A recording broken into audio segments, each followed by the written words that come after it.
understand that. You have to get up and study for your physics exam. Physics exam, but I'm a liberal arts major. Too bad, you're studying anyway. Come on. Come on, get up. Get up. Get up. How can you help me?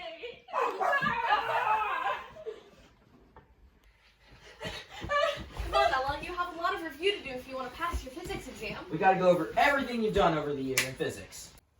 But I'm not even in physics class. So what would you like to review first, Ella? Kinematics? 1D kinematics, 2D kinematics, Forces? friction and gravity, Momentum? collisions, Lenses? mirrors, Energy? conservation of energy. Whoa. What is this conservation of energy?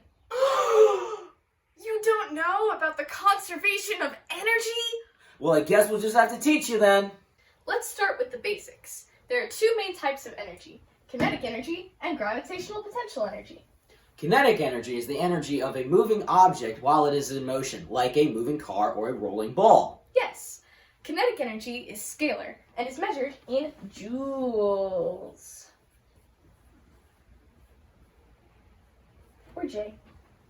The equation for kinetic energy is 1/2 mv squared, where m is the mass of the object and v is the speed of the object. For example, if you throw a dinosaur like this, use this equation to find out the dinosaur's kinetic energy. So first we're going to start with 1/2. Then let's say the mass is 0.5 kilograms, and the speed of it is 5 meters per second. We're going to square that. So the kinetic energy is going to end up being 1.25 joules. Did you know that the amount of work done on an object is equal to its change in kinetic energy? That's called the work-energy principle. Makes sense so far? No. Great. Moving on. Next, let's move on to gravitational potential energy, or GPE. GPE is the potential energy that an object has in relation to other forces. So in this case, gravity. So if you're on a roller coaster up at the top of the first hill, you're going to have a lot of gravitational potential energy because you're very high off of the ground. Right. The equation for GPE is mgh, m being the mass of the object, g being acceleration due to gravity, and height, h being height, the height from the ground to the object. So if we try to figure out the GPE of the dinosaur that we threw before, we're going to say that the mass is still 0.5 kilograms, for like it was in the last equation, and the the acceleration due to gravity is a constant around the Earth mostly, so it's not going to be 9.8 meters per second squared. And it's going to be 2.5 meters off the ground. So the GPE is going to equal 12.25 joules. So, as an object is falling from their height, where it has its most gravitational potential energy, it's going to lose it.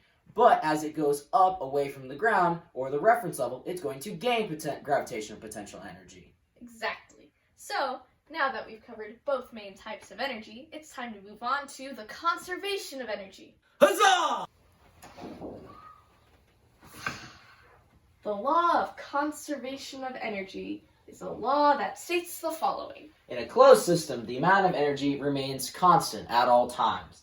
So, energy cannot be created or destroyed, only transformed into another type of energy. Exactly. So, the amount of energy that an object has is always the same. Always. So, the sum of the kinetic energy and gravitational potential energy of an object will always be the same, even if those two values are changing. So, if you have an object falling from the sky, it will lose gravitational potential energy as it falls, but will be slowly gaining kinetic energy until it falls to the ground. Right. The equation for the conservation of energy is total energy equals kinetic energy plus gravitational potential energy. So, if we wanted to find the total energy of our dinosaur friend, we know that his kinetic energy is 1.25 joules and his gravitational potential energy is 12.25 joules, which gives us 13.5 joules of total energy. So, are you feeling ready for your exam now? Absolutely not. Nah, you'll do fine. Just remember that kinetic energy is the energy an object has while it's moving. And gravitational potential energy is the energy an object has in relation to its reference level. Okay, that's not so bad. And kinetic energy equals half mass v squared. Equals mg.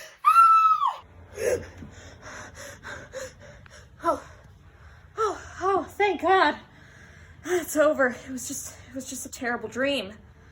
I never have to think about physics again.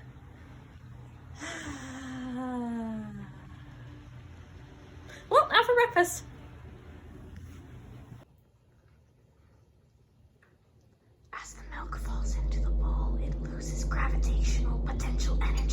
and slowly gains kinetic energy. You know, I don't need breakfast today. I'll be fine. I don't need breakfast. I'll be fine. I don't need it. I don't need it. You know, I need to take a walk. I'll just clear my head. The sun is out. The birds are singing. These flowers, they smell so nice. I just need to take a walk. I'll clear my head. Try and get back in tune with nature, with the sky and the grass and the random strangers throwing apples in my yard. The apple goes up, it gains gravitational potential energy, and as it falls, it gains kinetic energy. But the energy is the same all the time. Oh God!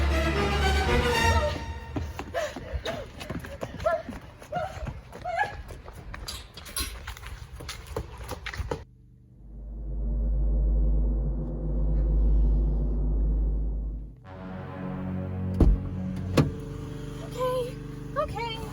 I'm just gonna go for a drive. It's a lovely day. I'm just gonna go for a drive. Breathe in, breathe out. Breathe in, breathe out. It's fine. It's fine. This is so much better. This is just what I needed. They're just a figment of my imagination. That's all they are. That's all they will ever be. And I need to stop thinking about physics. Just stop. As a car moves down the hill, it loses gravitational potential energy. And it gains kinetic energy.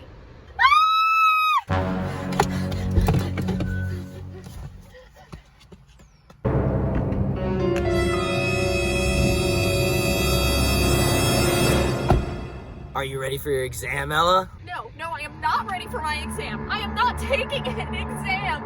I wish all this physics stuff would just get out of my head. You can't escape physics, Ella.